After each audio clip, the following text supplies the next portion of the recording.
بسم اللہ الرحمن الرحیم اللہ احد اللہ الصمد لم یلد ولم یولد ولم یکن له کفوا احد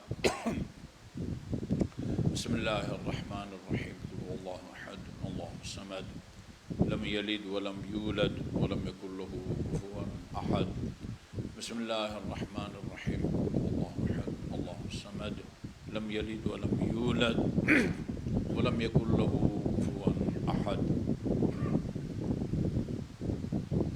مومنین کرام، مجھے ابھی بھی منبر کے قریب کافی جگہ نظر آ رہی ہے۔ ظاہر ہے جو مومنین اس وقت آ رہے ہیں وہ پھلانگ تک، یہاں تک تو وہ نہیں پہنچ سکتے۔ ایک مرتبہ پھر میں قائم آل محمد کا مشہور لقب زبان پر لینے کی سعادت حاصل کروں گا اور آپ سب اٹھیں گے بالحجت القائم۔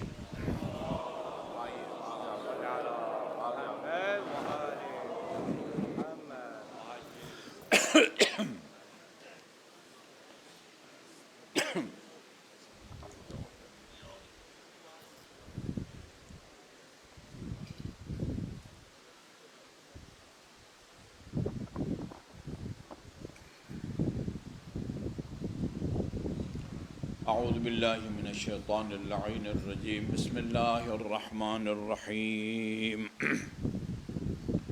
الحمد للہ الذی لا یبلغ مدحتہ القائلون ولا یحصی نعماءہ العادون، الذی لا یدرکہ بعد الہمم ولا ینالہ غوث الفتن، والصلاة والسلام على خیر خلقہ واشرف بریتہ، الذي سمي في السماء بأحمد وفي الأرضين بأبي القاسم محمد،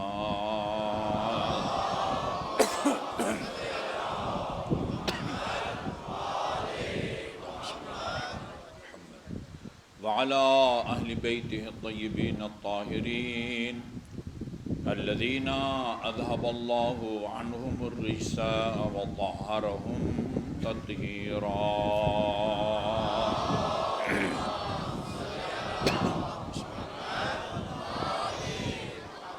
واللعن الأبدي على أعدائهم أجمعين، أما بعد، فقال الله الحكيم بسم الله الرحمن الرحيم، وَفَمَنْ يَهْدِي إِلَى الْحَقِّ أَحَقُّ أَنْ يُتَّبَعَ أَمَّنْ لَا يَهْدِي إِلَّا أَنْ يُهْدَى مَا لَكُمْ كَيْفَ تَحْكُمُونَ۔ مومنین کرام، جو موضوع ہم نے چھیڑا ہوا تھا اور اس کو آگے بڑھانے سے پہلے دو یا کم از کم ایک مسئلہ جس کا تعلق ہماری روزمرہ کی عبادات سے ہے، اس کا بیان کرنا ضروری ہے۔ بعض مسائل ایسے ہوتے ہیں کہ ہمارا چونکہ شب و روز ان سے واسطہ رہتا ہے، کیا کہتے ہیں، عمر گزری ہے اس دشت کی سیاحی میں، ہمیں بعض مسائل بالکل سادہ اور آسان لگتے ہیں اور تعجب ہوتا ہے کہ اچھا پوچھنے والے کو یہ مسئلہ بھی نہیں آتا۔ لیکن ظاہر ہے ہر شخص کا اپنا ایک شعبہ ہوتا ہے، آپ کے شعبے کا بھی کوئی مسئلہ آپ کے لیے 2 دونِ 4 کی طرح ہو، لیکن مجھے وہ نہیں آتا، لہذا تعجب نہیں ہونا چاہیے کہ اگر ایک مومن نماز سے متعلق یا وضو سے متعلق یا غسل سے متعلق ایسا مسئلہ پوچھتا ہے جو بالکل واضح سا ہے۔ ان کے لیے واضح ہے جن کا کام یہی ہے، یہی پڑھتے ہیں اور یہی پڑھاتے ہیں، تو بعض مومنین کے لیے ابہام ہوتا ہے اور اس کو دور کرنا ضروری ہے۔ پہلا مسئلہ جو ہے وہ ظاہر ہے آپ جس علاقے میں بھی رہتے ہیں یقیناً وہاں نماز جماعت ہوتی ہے اور آپ نماز جماعت میں شریک ہوتے ہیں۔ نماز جماعت میں امام سے پہلے تکبیرۃ الاحرام کہنا غلط ہے۔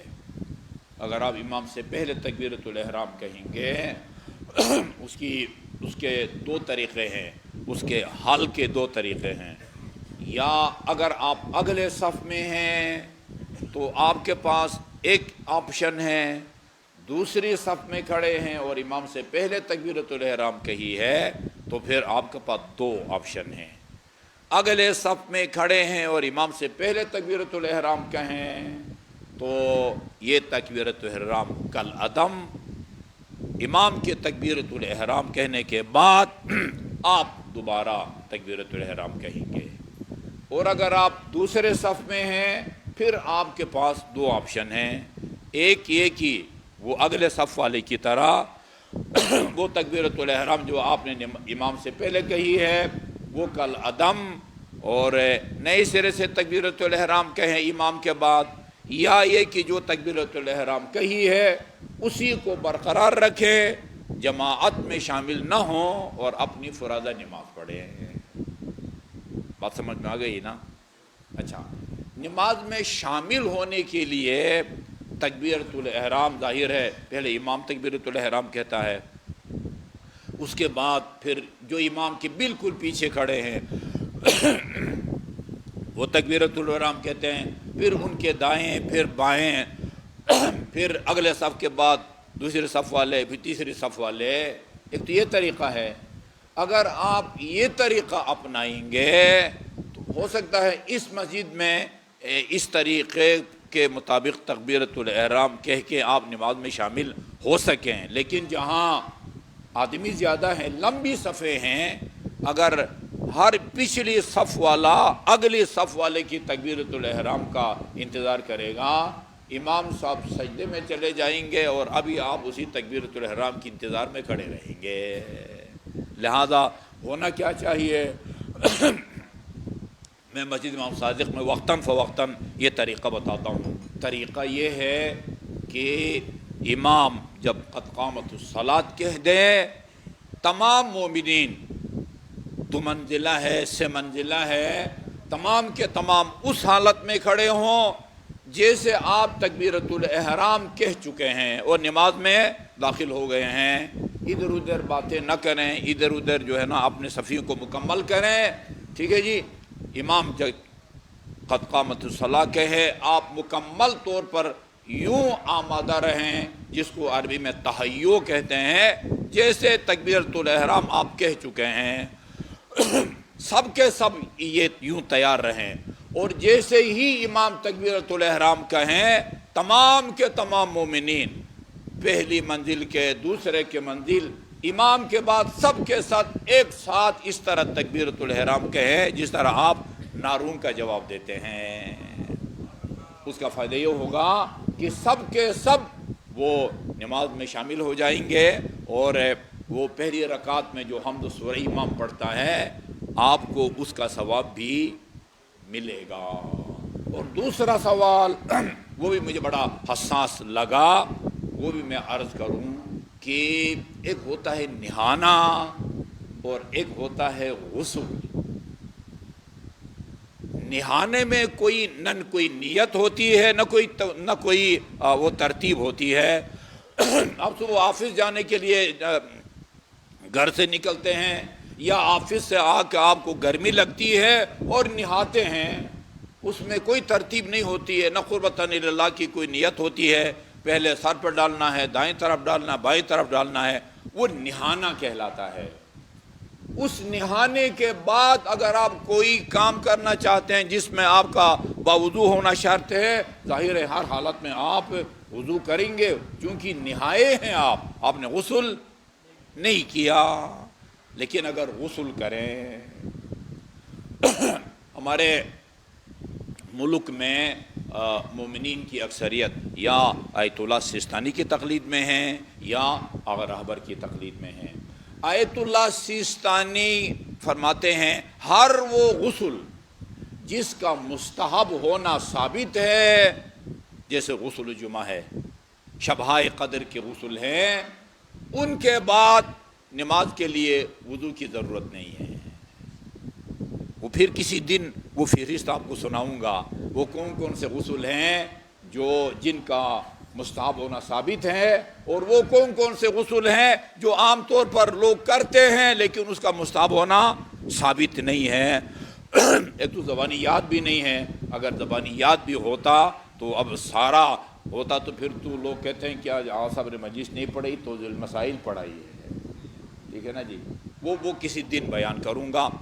آغا رہبر کے نزدیک سوائے غسل جنابت کے کوئی بھی آپ غسل کریں اس کے بعد وضو کی ضرورت ہے، حتیٰ غسل جمعہ جو اتنا مؤکد ہے، اتنی تاکید کی گئی ہے کہ بعض نے اس کے لیے واجب کا لفظ استعمال کیا ہے، جس طرح بعض روایات میں امام حسین کی زیارت کے لیے واجب کا لفظ استعمال ہوا ہے۔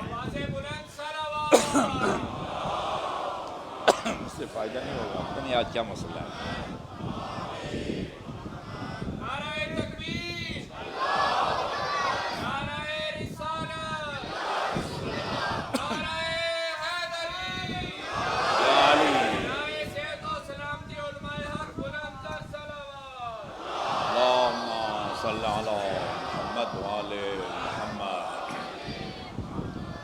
غالباً 29 ذی الحج کو یا 30 ذی الحج کو ہمارے ایک انتہائی قریبی دوست ہیں، آپ میں سے اکثر ان کو جانتے ہیں، اس کا نام نہیں لیتا، تو انہوں نے مجھ سے پوچھا کہ پنج سڑکی کی مجلس میں آپ کا موضوع کیا ہے؟ میں نے کہا میرا موضوع علی ہے۔ جی یہ جو ہم امیر المومنین کے فضائل بیان کر رہے ہیں، نعوذ باللہ نہ کسی کی دل آزاری مقصد ہے، نہ کسی کو نیچے دن کھانا مقصد ہے، ایک اپنے ایمان کو تازہ کرنا ہے، اور دوسرا آج کل سوشل میڈیا پر مختلف انداز میں اور شکل میں مکتب تشیع کے پیروکاروں کو گمراہ کرنے کی کوشش کی جا رہی ہے، ان کو بھی ثابت قدم رکھنا ہے، اور ہو سکتا ہے جو امیر المومنین علیہ الصلاۃ والسلام کے امامت کے قائل نہیں ہیں، ولایت کے قائل نہیں ہیں، ان کو بھی اپنے عقیدے پر نظر ثانی کا موقع مل جائے، ٹھیک ہے جی۔ اور تیسرا مقصد بیان کرنے کا اپنے آپ کو بخشوانا ہے اور آپ کو بخشوانا ہے،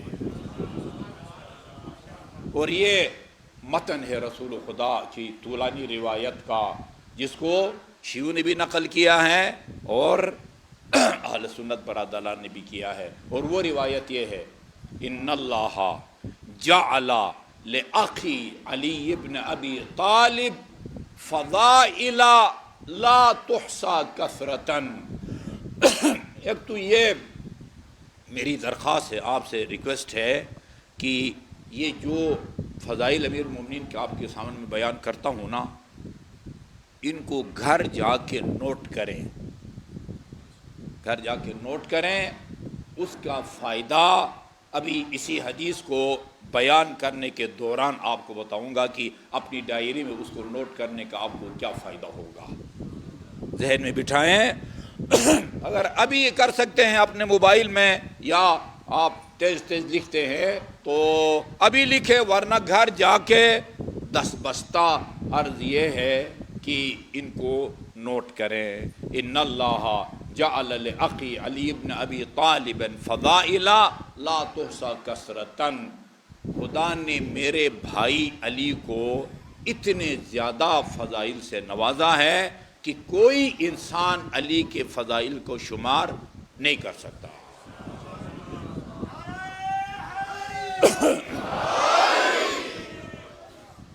اچھا، یہ بنیادی نقطہ یاد رکھیں، یہ جو فضائل ہیں نا جن کو کوئی شمار نہیں کر سکتا، یہ ان فضائل کے علاوہ ہیں جو رسول خدا اس خوف سے کہیں لوگ گمراہ نہ ہو جائیں، آپ نے ان کو بیان ہی نہیں کیا ہے،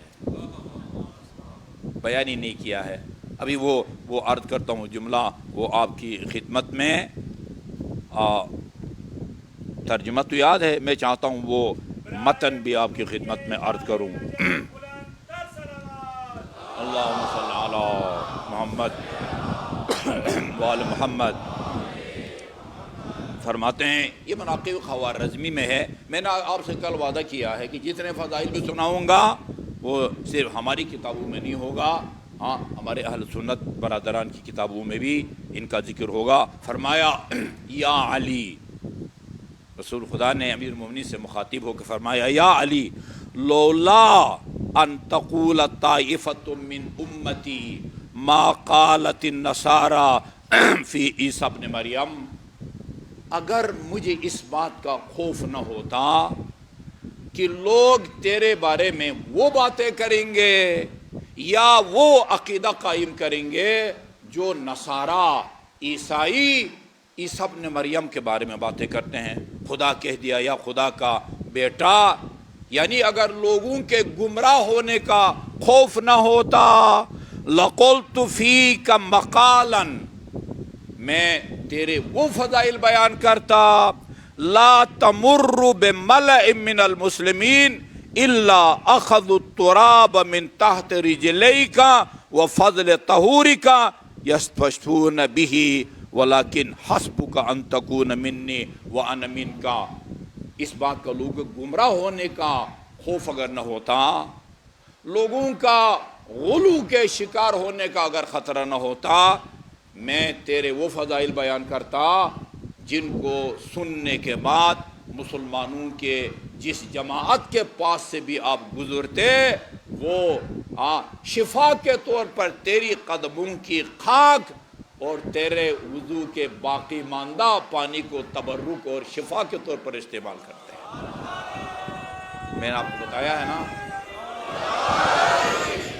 یہ جو بے شمار فضائل ہے نا جس کے بارے میں رسول خدا فرماتے ہیں بھائی میں نے جو فضائل علی کے بیان کیے ہیں ان کو کوئی شمار نہیں کر سکتا، یہ بے شمار فضائل ان فضائل کے علاوہ ہیں کہ جن کو رسول خدا نے لوگوں کو گمراہی کے خوف سے چھپایا، احتیاط سے کام لیا جی۔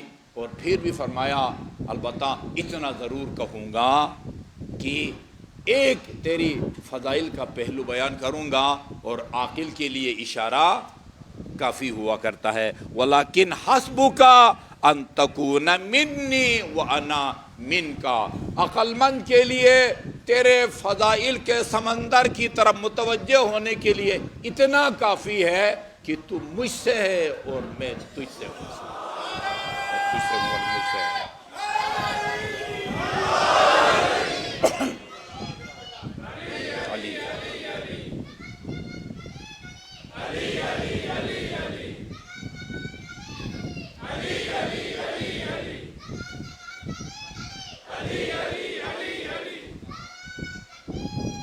اللہ اکبر، ماشاءاللہ بھائی، یا رسول اللہ، یا علی،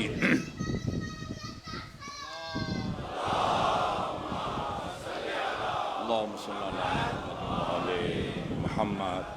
یہ روایت جو بیان کرنے لگا ہوں اس کو یہ احمد بن حنبل نے اپنی کتاب فضائل الشیعہ میں لکھی ہے۔ اس دن میں مولانا آفتاب جوادی کے ساتھ جا کے ادھر یہ کمیٹی چوک کی طرف مڑتے ہیں نا جی، مڑتے ہی پہلا جو یو ٹرن ہے وہاں زیر زمین بیسمنٹ میں ایک بہت بڑا کتاب خانہ ہے جہاں اسلامی کتابیں بکتی ہیں، وہاں سے میں نے احمد بن حنبل کی یہ کتاب خریدی ہے، البتہ اس میں ابھی تک نہیں دیکھا ہے، لیکن یہ کتاب جنہوں نے لکھی ہے ان پر مجھے 100% اعتماد اور اعتبار ہے۔ فرماتے ہیں خرج صلی اللہ علیہ وآلہ وسلم علی الحجیج عشیت عرفہ، یعنی عرفہ کی رات، عرفہ کی رات، اب عرفہ کی جو رات ہے اس کو 8 کا دن گزار کے 9 کی رات کو عرفہ کی رات کہیں یا 9 کا گزار کے 10 کو عرفہ کی رات کہیں، 8 کی رات گزار کے رسول خدا نے وہ حجاج کے مجمع کے سامنے کھڑے ہو گئے، حجاج کرام اب کتنے تھے؟ ہاں وہ غدیر مقام غدیر تک جب پہنچے تو 1.25 لاکھ تھے. ادھر چلو لاکھ نہیں تو کم از کم ہزاروں میں نہیں ہوں گے، ہزاروں میں نہیں تو سینکڑوں میں ہوں گے.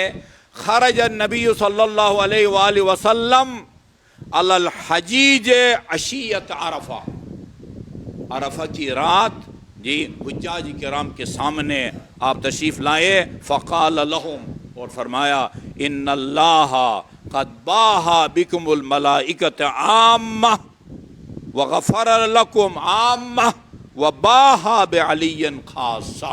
اللہ تعالیٰ اس اتنی مخلوق کے اس کی بارگاہ میں عبادت کے لیے آنے کی وجہ سے اللہ تعالیٰ تم لوگوں کی وجہ سے بالعموم اور علی کی وجہ سے بالخصوص فرشتوں میں فخر و مباحات کرتا ہے.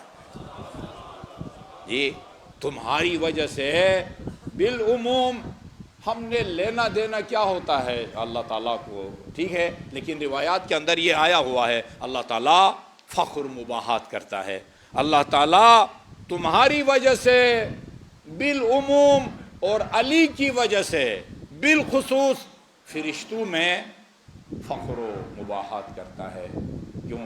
بالخصوص اس لیے کہ علی اور باقی انسانوں کی عبادت میں زمین اور آسمان کا فرق ہے. عمل کی روح، وہ نماز ہو، روزہ ہو، حج ہو، عمل کی روح اخلاص ہوتا ہے. شاعر مشرق پر خدا رحمت نازل فرمائے، کہا از علی آموز اخلاص سے عمل، اپنے عمل میں خلوص پیدا کرنے کا ڈنگ علی سے سیکھو. یہ خلوص علی میں ابھی ہم اس وادی میں نہیں جاتے، امیر المومنین کے خلوص کے نمونے. اچھا جی، اور اس کے بعد آپ نے فرمایا انی قائل لک قولا، یاد رکھو میں ایک بات کرنے لگا ہوں، میں نہیں کرنے لگا. رسول خدا فرماتے ہیں اس کے بعد نا کہ تمہاری وجہ سے بالعام تو بالعموم اور علی کی وجہ سے بالخصوص وہ فرشتوں میں فخر مباحات کرتا ہے. اس کے بعد کہا دیکھو میں ایک بات کرنے لگا ہوں، اور یہ کوئی علی سے رشتہ داری کی وجہ سے نہیں کہ وہ میرے چچا کا بیٹا ہے، وہ میرا داماد ہے، ہاں میرا صحابی ہے، نہیں، یہ اس وجہ سے نہیں. انی قائل لکم قولا غیر محاب فی القرابتی، وہ کیا ہے جو کہ ابھی کرنے لگا ہوں اور اس میں کوئی رشتہ داری کی وجہ نہیں ہے، اقربا پروری نہیں ہے، رشتہ داری نہیں ہے. یہ کہ ان السعید کل سعید وحق السعید، یہ حقیقی سعادت مند، حقیقی سعادت مند اور مکمل سعادت مند وہ آدمی ہے جو علی کی زندگی میں بھی اور علی کی شہادت کے بعد بھی علی سے محبت کرے. الفاظ یہ ہیں ان السعید کل سعید، جی مکمل سعید وحق السعید، جس کے بارے میں یہ کہیں کہ بھئی اس نے سعادت کا حق حاصل کر لیا ہے، وہ ہے کہ من احب علی فی حیاتہ و بعد موتہ، جو علی کی زندگی میں بھی علی سے محبت کرے اور علی کے شہادت کے بعد بھی اس سے محبت کرے. میں آج نماز عصر کے بعد 5-10 منٹ کا ایک درس ہوتا ہے، اس میں کوئی نہ کوئی حدیث سناتے ہیں. اس میں نے وہ رکھا ہوا ہے امیر المومنین کے کچھ آداب ہیں. ایک نشست میں امیر المومنین نے 400 دنیا اور آخرت سے مطابق آداب کے اصول بتائے ہیں. ان میں اخلاقیات ہیں، عقائد ہیں، نماز وغیرہ کی اہمیت ہے. ایک کی نشست میں 400 آداب زندگی اور عبادت کے آباد. ان میں ایک جملہ یہ تھا جو آج میں نے مومنین کو سنایا ہے، من احبنا فلیعمل بعملنا، جو ہم سے محبت کرتا ہے نا اور محبت کا دم بھرتا ہے، وہ کام کرے جو ہم کرتے ہیں. جی یہ محبت کا تقاضا ہوتا ہے. یہ کتنا پیارا جملہ ہے. شہد کی طرح جو ہے نا، شہد جس طرح آپ کے حلق سے اترتا ہے نا، اسی طرح آپ کے دل و دماغ میں علی اور اولاد علی کے اقوال کو اترنا چاہیے. من احبنا فلیعمل بعملنا، جو ہم سے محبت کرتا ہے، یعنی ہم سے محبت کی دلیل یہ ہونی چاہیے کہ فلیعمل بعملنا، وہی عمل کرے جو عمل ہم کرتے ہیں. اور امام جعفر صادق علیہ السلام کی طرف ایک شعر منسوب ہے، شعر اللہم صلی علی محمد وعلی محمد. فرمایا یہ دیکھیں، جو بھی کسی سے محبت کرتا ہے وہ ہمیشہ اپنا جو پسندیدہ بندہ ہے یا محبوب جسے کہتے ہیں، وہ اس کی نافرمانی نہیں کرتا. کوئی محب اپنے محبوب کی نافرمانی نہیں کرتا. وہ یہ دنیا کی جو وہ محبتیں ہیں مجازی خرافات، اس میں ہو سکتا ہے کوئی محبوب آپ کو گناہ کی بھی دعوت دے دے، ہاں تو آپ اس کی اطاعت جائز نہیں ہے. حقیقی اور صحیح اور جو محبت ہے اس کا تقاضا یہ ہے کہ ہمیشہ محب اپنے محبوب کے کا اطاعت گزار بنے. وہ محبوب خدا ہو، وہ محبوب رسول ہو، وہ یا اہل بیت رسول ہوں. اس لیے صادق آل محمد نے فرمایا تاصل الہ وانت تظہر حبہ، تو اللہ تعالیٰ کی نافرمانی بھی کرتا ہے اور پھر اس کی محبت کا بھی دم بھرتا ہے. کوئی ہے دنیا میں مسلمان جو یہ کہے کہ میرے دل میں اللہ تعالیٰ کی محبت نہیں ہے؟ تاصل الہ، عین کے ساتھ معصیت سے ہے، تاصل الہ وانت تظہر حبہ، تو اللہ تعالیٰ کی معصیت اور نافرمانی بھی کرتا ہے اور پھر اس کی محبت کا بھی اظہار کرتا ہے، دعویٰ کرتا ہے. ھذا لعمری فی البدیع فی الفعال بدیع. امام فرماتے ہیں مجھے اپنی زندگی کی قسم یہ تو عجیب دغلپن ہے. ہاں، خدا کی محبت کا دم بھی بھرتا ہے اور پھر اس کی نافرمانی بھی کرتا ہے. پھر فرماتے ہیں لو کان حبک صادقا لأطعتہ، تو اگر اللہ سے محبت کے دعوے میں سچا ہوتا لأطعتہ، یقیناً تو اللہ تعالیٰ کی اطاعت کرتا. کیوں؟ ان المحب لمن احب مطیع، ہمیشہ جو محب ہوتا ہے وہ اپنے محبوب کا اطاعت گزار ہوتا ہے. یہ من احبنا فلیعمل بعملنا. درود بھیجیے بآواز بلند. اللہم صلی علی محمد وآل محمد. اس کو بھی احمد بن حنبل نے نقل کیا ہے. وہ آپ کو یاد ہے کہ مجھے ان فضائل کو بیان کرنے کی کیوں ضرورت محسوس ہوئی ہے، اس کی طرف میں نے اپنی گفتگو کے آغاز میں اشارہ کر دیا ہے. رسول خدا فرماتے ہیں انا اول من یدعا بہ یوم القیامہ.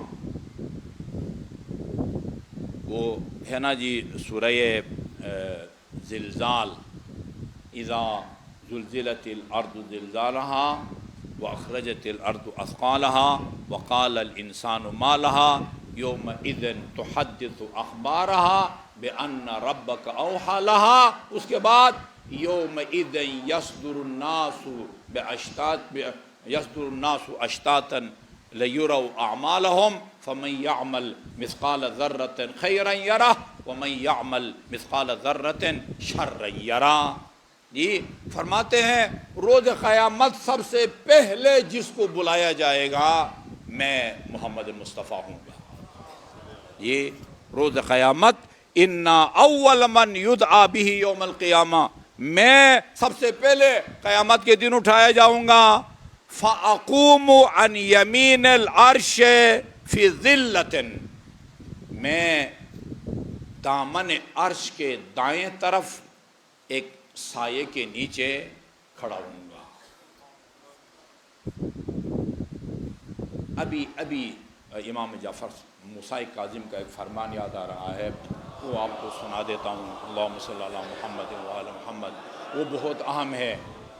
ہاں، یہ اگر ناقص بھی رہ جائے باقی حصہ کل سناؤں گا، لیکن یہ ضرور عرض کروں گا۔ یہ دامن عرش سے وہ روایت مجھے یاد آئی ہے، ایک شخص ہے جو رئی کا رہنے والا ہے، رئی جس کو آج کل شاہ عبدالعظیم کہتے ہیں، قم اور تہران کے درمیان میں ہے رئی، اس کا نام ہے علی ابن طاہر۔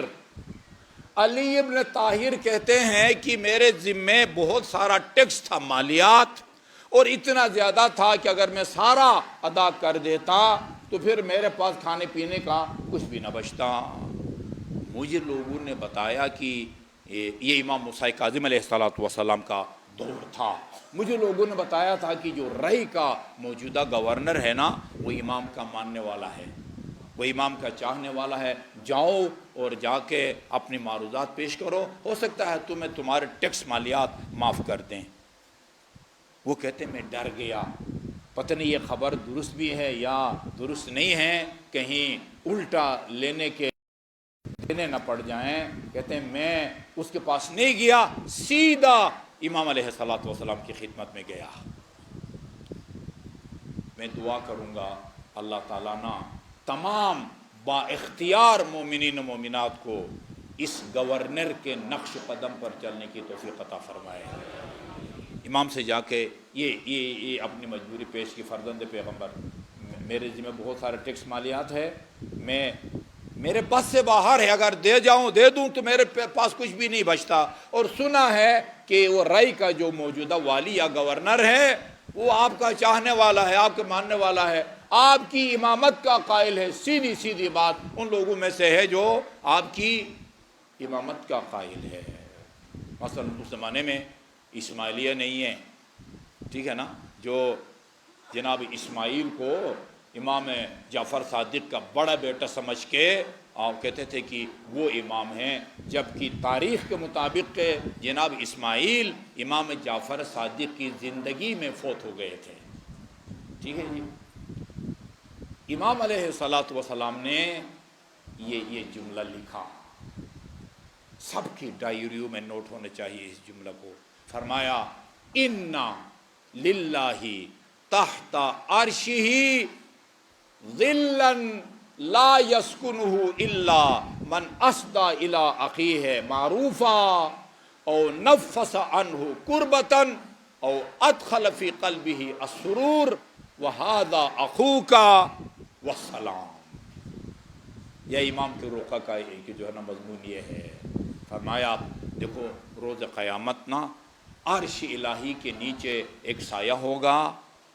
اب یہ ہم قیامت کا نا ڈیٹیل سے تصور نہیں کر سکتے، یہ وہ کس طرح کا کوئی سایہ ہوگا، ہاں باقی تو پتہ نہیں وہ چلچلاتی دھوپ میں ہوں گے، روایات میں ہے ہنسلی کی ہڈی تک لوگ اپنے پسینوں میں ڈوبے ہوئے ہوں گے، اللہ تعالیٰ زمین کو حکم دے گا کہ پسینہ کا جو قطرہ گرتا ہے اس کو اپنے اندر جذب نہیں کرنا، شیشے کے اوپر جس طرح ٹھہرا رہتا ہے، ایسے موقع پر خاص لوگوں کے لیے عرش الہی کے نیچے ایک سایہ ہوگا، اس سایہ صرف 3 قسم کے لوگوں کو بیٹھنے کی اجازت ہوگی۔ نمبر 1 من اسدى الى اخیہ معروفا، جو اپنے برادر مومن کے ساتھ نیکی کرے، ایک او نفس عنہ کربتن، یا اس کو کسی مشکل سے اور مصیبت سے نکالے، او ادخل فی قلبہ السرور، یا اپنے برادر مومن کو خوش کرے۔ بریکٹ میں عرض کروں، کوئی جائز کام کے ذریعے خوش کرے۔ ایک مومن آپ سے کوئی ناجائز مطالبہ کرتا ہے، حرام مطالبہ کرتا ہے، وہ آپ کام کرے تو وہ مومن خوش ہو جاتا ہے، نہیں، اس لیے میں نے یہ تبصرہ کیا۔ او ادخل فی قلبہ السرور، کسی جائز کام کے ذریعے اپنے برادر مومن کو خوش کرے، یہ 3 آدمی اس سایہ کے نیچے بیٹھ سکیں گے جی۔ جو اپنے برادر مومن کے ساتھ نیکی کرے، اس کو کسی مشکل سے نکالے یا کسی جائز کام کے ذریعے اس کو خوش کرے، اور وَهَذَا أَخُوكَ، اور یہ حامل رقا یہ تیرا بھائی ہے، والسلام، نیچے اپنے دستخط کر دیے۔ یہ بندہ رئی آتا ہے، گورنر ہاؤس آ کے یا دروازہ کھٹکھٹاتا ہے، بیل بجاتا ہے، جو بھی طریقہ تھا اس زمانے میں، وہ بندہ یا دربان جو بھی چوکیدار ہوتا ہے، کہا کہ آپ کون ہیں؟ کہا رسول موسیٰ۔ ساتویں امام کا نام کیا ہے؟ موسیٰ ہے نا۔ کاظم آپ کا لقب ہے، غصے کو پی جانے کی وجہ سے آپ کو کاظم کہا جاتا ہے، ورنہ نام کیا تھا؟ موسیٰ۔ لقب نہیں لکھا وَهَذَا أَخُوكَ، یہ حامل روکا تیرا بھائی ہے، وَسَلام۔ یہ لے کے اس کے پاس پہنچا۔ اچھا جی، کہا رسول موسیٰ، ایک بندہ گیٹ پہ آیا ہوا ہے، مین گیٹ پہ، اور اپنا آپ کو موسیٰ کا نامہ بر یا وہ پیغمبر ظاہر کر رہا ہے۔ جیسے ہی اس نے موسیٰ کا نام سنا، اپنے کمرے سے یا بیڈ روم سے ننگے پاؤں دوڑتا ہوا مین گیٹ تک پہنچا۔ گورنر رئی کا ننگے پاؤں دوڑتا ہوا وہ رقا اس سے وصول کیا، اس کو چوما، اور اس سے علی ابن طاہر کے دونوں آنکھوں کے درمیان بوسہ دیا اور اپنے ساتھ لے گیا۔ کیا تیرا کام ہے؟ بتایا۔ میں خلاصہ بیان کر رہا ہوں۔ ٹیکس جو اس کے ذمہ واجب الادا تھا اس کو معاف کیا، اور کہا کہ جب تک میں اس عہدے پر فائز ہوں نا، آئندہ بھی میں تیرا ٹیکس اور مالیات معاف کرتا ہوں۔ اچھا، پھر صرف اسی پہ اکتفا نہیں کیا، اپنی پوری دولت، انسان کے پاس دولت کچھ قابل تقسیم ہوتی ہے، کچھ قابل تقسیم نہیں ہوتی ہے، کیش نقد رقم وہ قابل تقسیم ہے، اچھا جی، لیکن ایک سواری ہے وہ تو قابل تقسیم نہیں ہے نا، ایک گھر ہے وہ قابل تقسیم نہیں ہے۔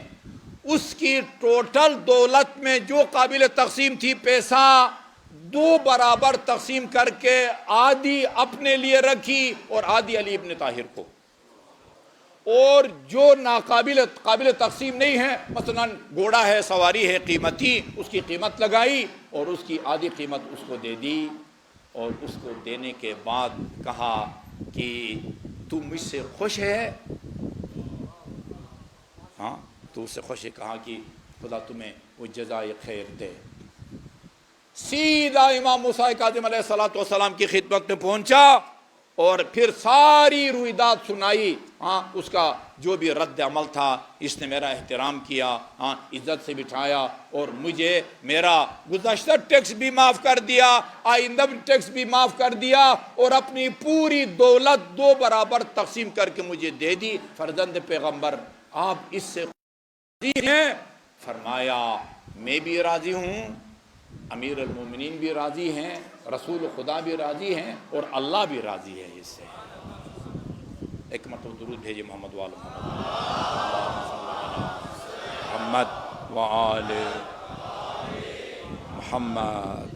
اچھا جی، فرماتے ہیں کہ سب سے پہلے میں کھڑا ہوں گا وہ عرش کے دائیں طرف سائے میں، ثم اکسا حلتن، اس کے بعد مجھے ایک خلعت پہنایا جائے گا۔ خلعت ہے، خلعت ہے بھائی بتاؤ، خلعت، ایک خلعت جو ہے وہ مجھے پہنایا جائے گا، ایک چادر وہ اوڑھی جائے گی، کمبل بھارا، وہ ایک خلعت پہچان پہ جائے گی، اور پھر اس کے بعد ثم یدعا بالنبیین بعضهم علی اثر بعض، پھر نبیوں کو بات بلایا جائے گا، یکی بعد دیگری نبیوں کو بلایا جائے گا۔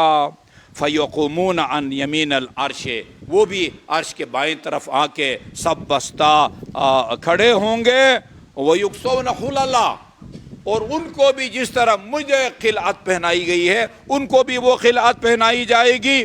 ثم یدعا بعلی ابن ابی طالب لقرابتہ منی، اور علی کی مجھ سے جو قربت ہے اس کی وجہ سے علی کو بلایا جائے گا، جی علی کو بلایا جائے گا، اور وَيُدْفَعُ إِلَيْهِ لِوَاءِ لِوَاءُ الْحَمْدِ، اور میرا جو لواء الحمد ہے نا، پرچم کہیں، لواء وہاں اس کے لیے لواء الحمد کا، یہاں جھنڈا لأعطین الرایۃ غدا رجلا کرارا غیر فرار یحب اللہ ورسولہ ویحبہ اللہ ورسولہ. یہاں دنیا میں پرچم یا علم کہا جاتا ہے یا رایت کہا جاتا ہے، وہاں جو پرچم علی کے ہاتھ میں ہوگا اس کا نام لواء الحمد ہے. میں نے بعض ذاکرون کے قصیدوں میں بھی یہ جملہ سنا ہے، لواء الحمد مولا چیسی. ایک مصرع ہے، لواء الحمد مولا چیسی. لواء الحمد امیر المومنین کے ہاتھ میں دیا جائے گا جی. اور آدم ومن دونہ تحت تلک اللواء، آدم سے لے کر عیسیٰ موسیٰ تک یہ ایک کم 1,24,000 انبیاء علی کے ہاتھ میں موجود لواء الحمد کے سائے کے نیچے ہوتے ہیں جی.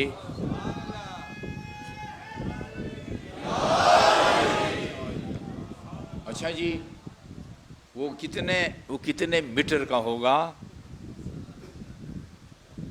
بھائی؟ یہ جس علم یا لواء الحمد کے نیچے 1,24,000 کی گنجائش ہو، یہ سڑکی کی امامت اتنا تو نہیں ہوگا نا.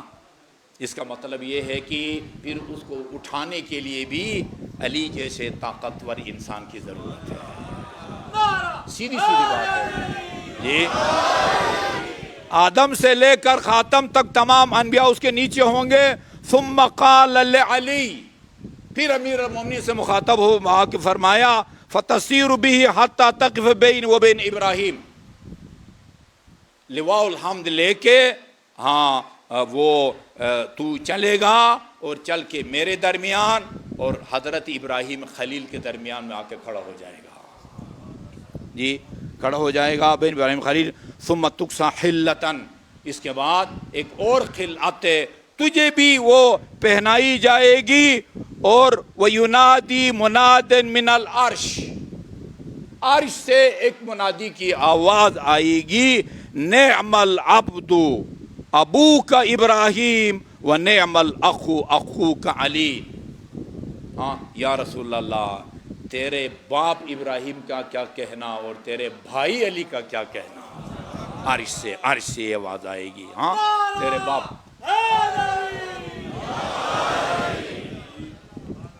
ابشر. اور پھر فتح علی تجھے اس بات کی بشارت اور مبارک ہو. فَإِنَّكَ تُدْعَى إِذَا جَاءَ. اس کے بعد ہے یا انس بن مالک. اس نے اب یہ روایت ابھی نہیں بیان کرتا، ٹائم جو ہے نا ختم ہو رہا ہے، 9:20 ہو گئے ہیں. آپ نے فرمایا انس اسکب لی وضوءا، میں وضو کرنا چاہتا ہوں، ذرا میری مدد کر پانی لا دے. اچھا، وہ انس پانی لایا، رسول خدا نے وضو کیا. ثم صلی رکعتین، پھر رسول خدا نے 2 رکعت نماز پڑھی. ثم قال اول من يدخل علیک من هذا الباب. دیکھو انس، ابھی نا تھوڑی دیر میں سب سے پہلے جو صحابی کہنا چاہیے نا، سارے اصحابی تھے، سب سے پہلا انسان جو اس دروازے سے داخل ہوگا وہ امام المتقین ہوگا. یہ اس کے القاب یہ ہوں گے، سب سے پہلے جو داخل ہوگا وہ امام المتقین ہوگا، سید المسلمین ہوگا اور یعصوب الدین ہوگا. یہ اللہ تعالیٰ آپ کو عتبات مقدسہ کی زیارت نصیب فرمائے. امیر المومنین کی زیارت میں ایک جملہ یہ بھی ہے، السلام علیکہ یا یعصوب الدین. یعصوب یہ شہد کی مکھیوں میں ایک خاص جو ہے نا عہدے کا نام ہے. وہ ایک جو ہے نا وہ چھتا ہوتا ہے نا، چھتا کی گیٹ پر ایک جو ہے نا وہ ایک تگڑا جو مکھی ہے، وہ شمشیر بے کف، ہاتھ میں شمشیر لے کے وہ جو ہے نا وہ کھڑی ہو جاتی ہے اور وہ دیکھتی ہے. اس کو خدا نے یہ صلاحیت دی ہے کہ ہزاروں کی تعداد میں یا سینکڑوں کی تعداد میں جو شہد کی مچھلیاں جا کے پھولوں کا رس چوس کے آتی ہیں، اس کو خدا نے یہ صلاحیت دی ہے کہ اس کو پتہ چل جاتا ہے کہ اس میں سے کون سی ایسی مکھی ہے جو کسی گندی جگہ یا گندے پھول پر بیٹھ کے آئی ہے جی۔ اچھا، جب وہ وہاں سے گزرے نا، اس کو صرف تنبیہ نہیں کرتی، ہاں، اس کا سر قلم کر دیتی ہے، اس کو یعصوب کہتے ہیں۔ سمجھ گئے ابھی علی؟ السلام علیکم یا یعصوب الدین۔ ہاں، یہ جو پہلا داخل ہوگا وہ یعصوب الدین ہوگا، خاتم الوصیین بھی ہوگا، قائد الغر المحجلین، روشن چہرے والے مومنین کا وہ قائد اور پیشوا ہوگا۔ یہ لفظ سنا ہوگا آپ نے، قائد یہ بعض مومنین جب آذان دیتے ہیں اس میں بھی یہ جملہ آتا ہے۔ اب مؤذن کو پتہ نہیں اس کا مطلب آتا ہے یا نہیں آتا، لیکن کہتا ہے اشہد ان امیر المومنین و امام المتقین و قائد الغر المحجلین علی ولی اللہ۔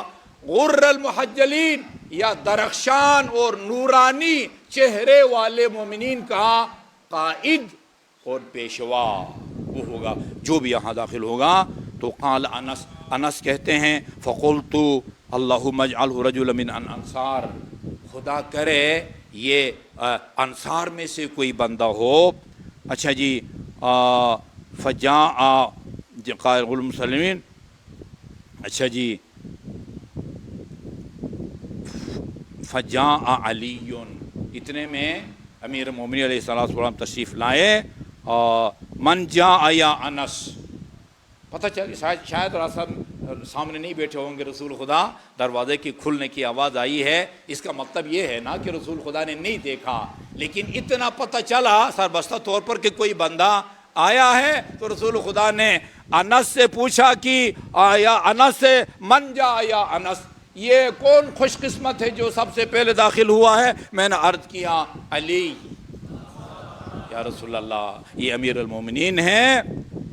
فقام الیہ مستبشرا، رسول خدا ہاں خوشی خوشی اپنی جگہ سے کھڑے ہو گئے، خوشی خوشی اپنی جگہ سے کھڑے ہو گئے۔ ثم جعل یمسح عرق وجہہ، پھر پتہ نہیں ہاتھ میں رومال تھا، ٹیشو پیپر تھا، دامن عبا سے علی کی چہرے کا پسینہ صاف کیا۔ نہ معلوم علی گھر سے تیز دوڑتے ہوئے آئے تھے، کسی کام سے آئے تھے، بہرحال امیر المومنین کے چہرے پر یا پیشانی پر پسینہ تھا۔ رسول خدا نے یا رومال سے یا اپنی دامن عبا سے یا آستین سے، یہاں کچھ لکھا ہوا نہیں ہے، صاف کیا۔ اور اس کے بعد فقال علی یا رسول اللہ، یا رسول اللہ صلی اللہ علیہ وآلہ، آپ اور آپ کی آل پاک پر ہمارا درود سلام ہو۔ لقد رأیت منک اللہم صلی علی محمد وآل محمد، اس سے پہلے بھی میں آپ کے پاس آتا رہا ہوں، ہاں وہ لمبے سفروں سے آتا رہا ہوں، جنگوں سے فارغ ہو کے آتا رہا ہوں۔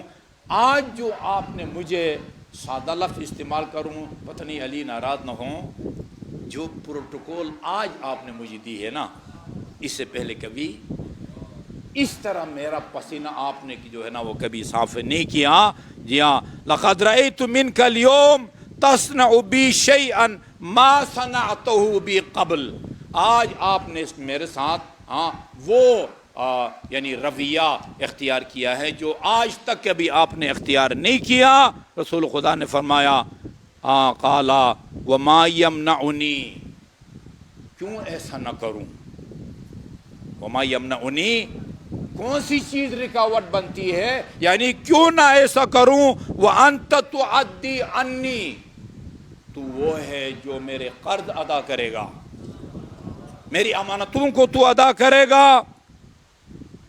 تسمعہم صوتی، ایک ایک جملے پر غور کریں، میرے پاس تبصرہ کا وقت نہیں ہے، تو وہ ہے کہ جو میری طرف سے امانتیں بھی ادا کرے گا، کل وہ روایت میں آپ کی خدمت میں عرض کر چکا ہوں، اور وَتُسْمِعُ صَوْتِي، میرے بعد لوگوں تک میری آواز پہنچائے گا، تو وہ ہے جو میرے بعد لوگوں تک میری آواز پہنچائے گا۔ وَتُبَيِّنُ لَهُمْ مَا اخْتَلَفُوا فِيهِ، اور دین کے جن مسائل میں لوگوں کا اختلاف ہوگا اس اختلاف کو بھی تو نے حل کرنا ہے جی، تو نے حل کرنا ہے جی۔ یہی وجہ ہے کہ تو نے آج میں نے تمہارا یہ مخصوص انداز میں استقبال کیا ہے۔ اور بھی کوئی ہائی لائٹ کی تھی میں نے کچھ روایتیں، ان کا ٹائم نہیں بچا، ہاں، اور وہ طولانی روایت بھی رہ گئی۔ صرف اتنا عرض کروں، کیوں میں آپ سے یہ ریکویسٹ کرتا ہوں، درخواست کرتا ہوں کہ جو روایت علی کی فضیلت میں سنتے ہیں بشرطی کی وہ صحیح روایت ہو، بشرطی کی صحیح روایت ہو۔ ایک آدمی آ کے کہے میرے پاس ایک رسالہ پڑا ہوا ہے، یہ گجرات سے بھی چھپا ہوا ہے، حضرت علی نے فرمایا ہے میں نے خود اپنے آپ کو پیدا کیا ہے، یہ کوئی فضیلت ہے؟ عقل کے خلاف ہے، عقل کے خلاف جی۔ میں کہا کرتا ہوں سب سے مستند علی کے فضائل وہ ہیں جن کو خدا نے قرآن میں بیان کیا ہے جی۔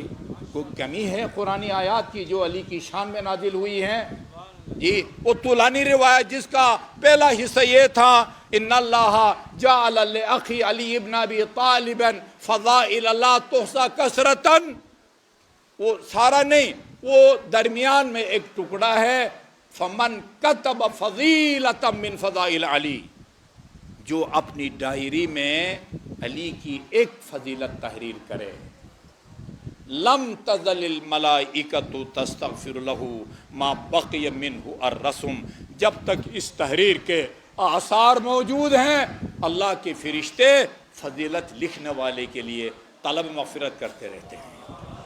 اور اگر آپ چاہتے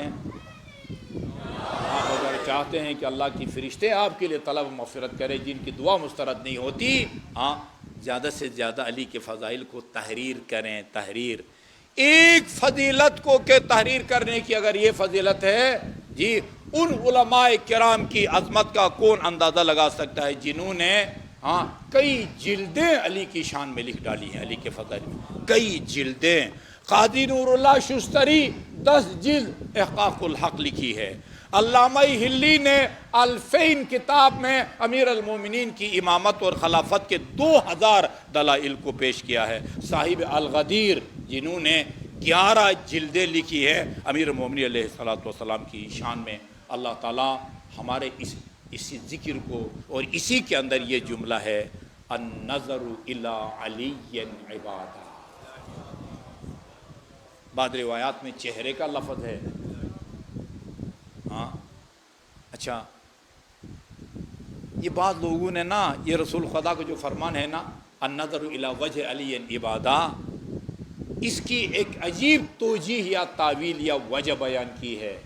بھائی علی کے چہرے کی طرف دیکھنا کیوں عبادت ہے؟ اس لیے کہ بندہ کا وہ نظر، اس کی نگاہ جب علی کے چہرے پر پڑتی ہے بے ساختہ اس کی زبان سے خدا کی تسبیح نکلتی ہے، سبحان اللہ یہ کیسا عالم ہے، سبحان اللہ یہ کیسا شجاع ہے، سبحان اللہ یہ کیسا متقی ہے۔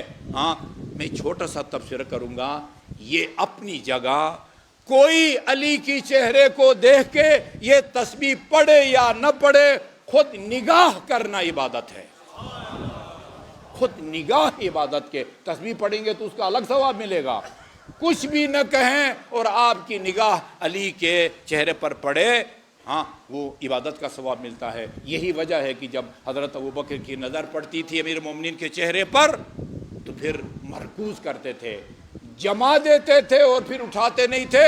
ام المومنین فرماتی تھی ہاں بابا یہ آپ علی کے چہرے پر آپ نے اس طرح جما دی ہے اپنی نگاہ، جیسے علی کو آپ نے پہچانا نہیں ہے، اس کو پہچاننے کی کوشش کر رہے ہیں، ہاں، یا کوئی باریک تحریر ہے جس کو پڑھنے کی کوشش کر رہے ہیں۔ فرماتے ہیں اصل بات یہ ہے میں نے اپنے ان دونوں کانوں سے رسول خدا کو فرماتے ہوئے سنا ہے النظر الی وجہ علی عبادہ، لیکن یہ جو حدیث ہے نا اس میں چہرے کا لفظ نہیں ہے۔ النظر الی علی عبادہ، علی کے سراپا کو دیکھنا عبادت ہے۔ چہرے کو دیکھیں، پشت مبارک پر نظر پڑے، پہلو پر نظر پڑے، علی کے جسم کے جس حصے پر بھی آپ کی نظر پڑے، جب تک نگاہ علی کے بدن پر رہے گی آپ کو عبادت کا ثواب ملتا رہے گا۔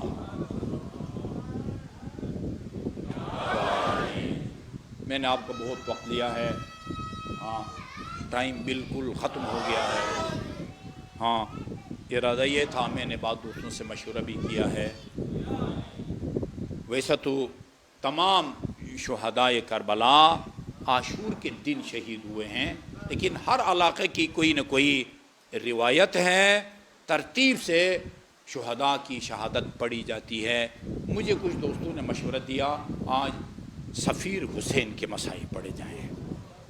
سفیر حسین، میں ابھی آیت اللہ آغا اشتہاردگی کی وہ کتاب پڑھ کے آ رہا تھا، میں نے جناب مسلم کی جنگ کو پڑھا، مجھے آپ باور کریں خدا کی قسم امام حسین کی جنگ یاد آ گئی ہے۔ امام حسین کی جنگ، جس تنہائی میں اکیلے تھے نا فرزند پیغمبر،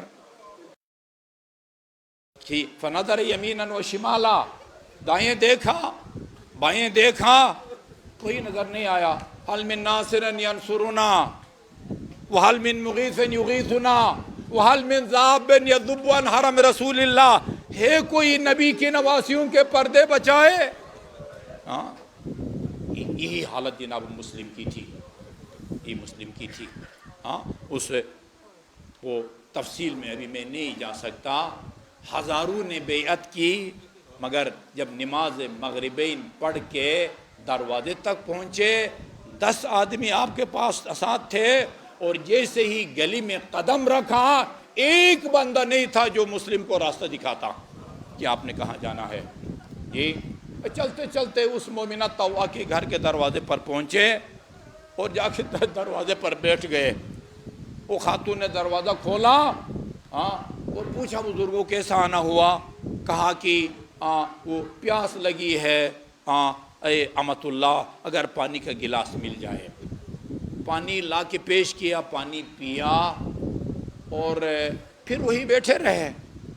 یہ خاتون گھر جاتی ہے اور واپس آتی ہے، واپس آ کے دیکھا کہ مسلم ابھی تک اسی جگہ کھڑے ہیں۔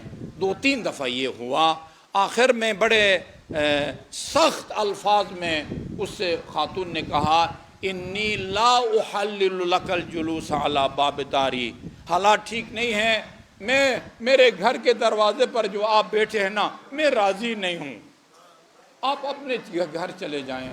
کہا کہ خاتون اس شہر میں میرا کوئی گھر نہیں ہے، اس شہر میں میرا کوئی گھر نہیں ہے، تو اگر آج اپنے گھر مجھے ٹھہرائے گی، اس کا صلہ میں اپنے وہ جد اپنے بابا کے ذریعے دلاؤں گی۔ اپنا تعارف کرایا، اہلاً و سہلاً و مرحبا، خوش آمدید کہا، گھر میں بٹھایا۔ اس کا بیٹا بلال جو گھر سے غائب تھا وہ آتا ہے اور آ کے محسوس کرتا ہے کہ ایک اجنبی آدمی وہ ہمارے گھر میں ہے جہاں والدہ کا آنا جانا ہے۔ پوچھا یہ ہمارے گھر میں یہ انجان آدمی کون ہے؟ یہ جس کو ہم کبھی جانتے نہیں ہیں۔ اس سے قسمیں لی اور قسمیں لینے کے بعد کہا کہ ہماری خوش قسمتی ہے کہ مسلم ابن عقیل ہمارے گھر میں مہمان ہے۔ بیٹے دیکھو کسی کو تم نے بتانا نہیں ہے، لیکن صبح تک وہ گھر رہا اور جا کے فوراً عبید اللہ بن زیاد کے پاس وہ رپورٹ کی، جاسوسی کی کہ مسلم ہمارے گھر میں ٹھہرے ہوئے ہیں۔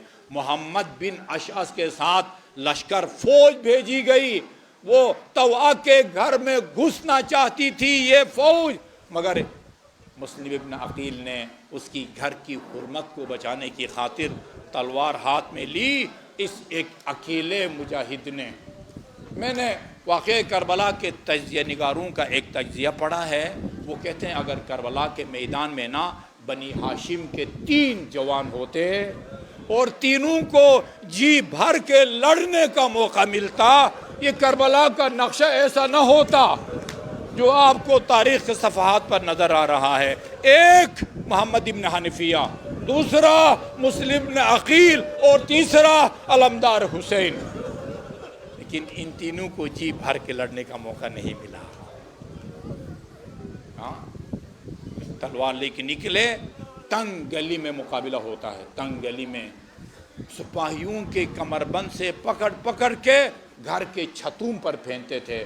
محمد بن اشعث ابن زیاد سے کمک طلب کرتا ہے، 2-3 دفعہ کہا کہ اس کا تو مقابلہ نہیں کر سکتا، اگر اس سے زیادہ شجاع اور بہادر یعنی حسین کے مقابلے میں اگر میں تجھے بھیجوں تو تجھے کتنے افراد کا لشکر درکار ہوگا۔ کہا تو نے کیا سمجھا ہے، تو نے مجھے کیا کوفہ کے کسی سبزی فروش کے مقابلے میں بھیجا ہے؟ میرے مقابلے میں بنی ہاشم کی ایک ننگی تلوار ہے، اس کے ساتھ مقابلہ کر رہا ہوں۔ اس ملعون نے دیکھا کہ جو سامنے جاتا ہے تہتے کر دیتے ہیں، تلواروں سے الگ حلم۔ میں نے عرض کیا آپ کی خدمت میں، مجھے امام حسین کی جنگ یاد آ گئی، وہ جو سامنے آتا تھا اس کو تغتے کرتا تھا۔ عمر سعد نے کہا اگر ایک ایک ہو کے حسین کے مقابلے میں جاؤ گے لشکر ختم ہوگا مگر حسین کے شہید نہ کر سکو گے، اگر حسین کو شہید کرنا ہے چاروں طرف سے ایک ساتھ حملہ کر دو۔ ایسا ہوا تھا نا، جس کے ہاتھ میں تلوار تھی اس نے نواسے پیغمبر پر تلوار کا وار کیا، جس کے ہاتھ میں نیزہ تھا، تیر تھا اس سے، اور جس کے پاس یہ 3 قسم کا اسلحہ نہیں تھا نواسے پیغمبر پر پتھر پھینکتا تھا۔ یہاں بھی یہی ساری ہوتی ہے، کوئی نیزے وار کرتا ہے، کوئی تیر سے وار کرتا ہے، کچھ لوگ چھتوں کے اوپر چڑھ کے مسلم ابن عقیل پر کوئی پتھر پھینکتا تھا اور کوئی آگ برساتا تھا۔ اس کے باوجود جب مسلم کو گرفتار نہ کر سکے دھوکہ دیا، ہم آپ کو امان دیتے ہیں۔ عرب روایات کے مطابق آپ نے اعتبار کیا اور جیسے ہی آپ نے جنگ روکی ایک مرتبہ چاروں طرف سے آپ کو گھیرا، تلوار چھین لی مسلم ابن عقیل سے، اور ابن زیاد کے پاس جا کے حمران نام کا بندہ جو اس گلی کی جنگ میں مسلم ابن عقیل کے ہاتھ وہ زخمی ہوا تھا، اس سے کہا دارالامارہ کے چھت پر لے جا کے مسلم کو شہید کرو۔ اس کے اندر ایک جذبہ انتقام بھی تھا، اور سب سے پہلے آغائی اشتہاردی نے لکھا ہے اس ظالم نے مسلم ابن عقیل کا وہ گردن وہ نیچے زمین کی طرف جھکائی، تلوار کا وار کیا، اگر وہ کارگر نہ ہوا حضرت مسلم فرماتے ہیں بس کر، اب بس کر، لیکن اس ظالم نے دوسرا وار کیا، مسلم کا سر مبارک تن سے جدا ہوا، سر مبارک کو پہلے زمین پر پھینکا، اس کے بعد پھر تن پاک کو بھی زمین پر پھینکا۔ عزادارو کاش ظلم کا سلسلہ یہاں پر رک جاتا، اب مسلم ابن عقیل کے باہو میں رسن باندھ کے کوفہ کی گلیوں میں پھرایا جاتا۔ لعنۃ اللہ علی القوم الظالمین وسيعلم الذين ظلموا أي منقلب ينقلبون إنا لله وإنا إليه راجعون۔ یا اللہ یا اللہ یا اللہ یا اللہ یا اللہ یا اللہ یا اللہ یا اللہ یا اللہ یا اللہ یا واحد یا احد یا صمد یا من لم یلد ولم یولد ولم یکن له کفوا احد، بفاطمہ وابیہا وبعلها وبنیہا وبالسر المستودع فیہا۔ خدایا بحق محمد و آل محمد جو مومنین مومنات کی پریشان حال ہیں ان کی پریشانیوں کو دور فرما، جو مومنین مومنات مریض ہیں خصوصاً سید محمد انصار حسین، غفران عباس، ذریت عباس دائم، اہلیہ واجد علی خرم، اور جو مومنین مومنات بھی پیچیدہ امراض میں مبتلا ہیں، ہبا زہرا، سید جواد حسین موسوی، ان سب کو اپنی قدرت کاملہ سے شفاء کامل اور عاجل عطا فرما۔ بحق محمد و آل محمد جو مومنین مومنات بے روزگار ہیں انہیں رزق حلال سے مالا مال فرما، جن مومنین مومنات نے کوئی جائز کاروبار شروع کر رکھا ہے ان کے کاروبار میں برکت نصیب فرما۔ بے اولاد مومنین مومنات کو خصوصاً آج جس مومن نے مجھے اولاد صالح کی دعا کی درخواست کی ہے انہیں اولاد صالح و سالم اور نرینہ عطا فرما۔ باق محمد و آل محمد ہمارے جن عزیز طلبہ و طالبات امتحانات دے رکھے یا دے رہے ہیں انہیں نمایاں کامیابی